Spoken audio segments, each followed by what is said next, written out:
Cricket খেলাইতে খার না ভালো লাগে, আর ছেলে মানুষ হলোর তো ইমোশন হইল ক্রিকেট। আসসালামু আলাইকুম, কিতা অবস্থা সবার? আশা করি সব ভালো আছেন।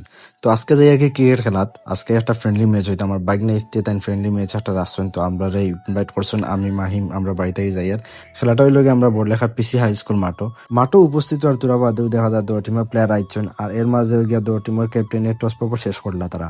টস পর্ব শেষে আমরা রেজাল্ট হিসেবে তারা দিছে, তারা টসও জিতে আমরা বোলিং লাগি ইনভাইট করছে।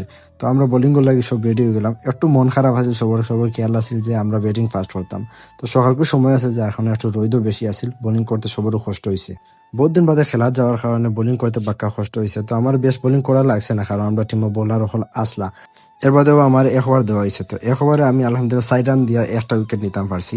এর বাদে 10 ওভার শেষ করিয়া তারা আমরা টার্গেট দিয়েছেন 128 রান। তো দ্বিতীয় ইনিংসের শুরুতে আমরা ব্যাটসম্যান হলে বালাও রান তুলতে পারছেন, তারা 7 ওভারে বালা রান তুলছেন। আর আমরা টার্গেট আছে 128, যার কারণে বেশ ইজি হয়ে গেছে আমরা লাগে রান তুলা।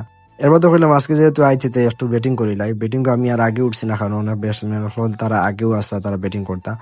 এর মধ্যে আমি 2 বল খেলাইছি উঠিয়া লাস্টে। তো 2 বল খেলানোর মাঝে আমরা টিমের যে রান আছে এগুলো রানগুলো আইছে, আর এর মাঝ দিয়ে আমরা টিমও উইন হয়েছে। খেলার রেজাল্ট হওয়া বাদে গিয়ে আমরা তার লগে একটু মত বিনিময় হইলাম, তার লগে দেখা করলাম। করা বাদে সবার লগে পরিচয় হইলাম। আর এর বাদে আমরা হয়ে গেছে গিয়া খানি পর্ব, বাইকনায় গিয়া খানি উনি আনলা সবার লাগে। আমরা প্লেয়ার হলে খাওয়া দাওয়া করিয়া হালকা একটু রেস্ট লই নিলাম, আর রেস্ট লই আমরা একটু গপসপ করিয়া মাঠে তাই সব আস্তে আস্তে বার হয়ে গেলাম। তো আজকের ভিডিও ও পর্যন্ত, নেক্সট ভিডিও সবার লগে দেখা হইবা। ভালো থাকবা, আল্লাহ হাফিজ।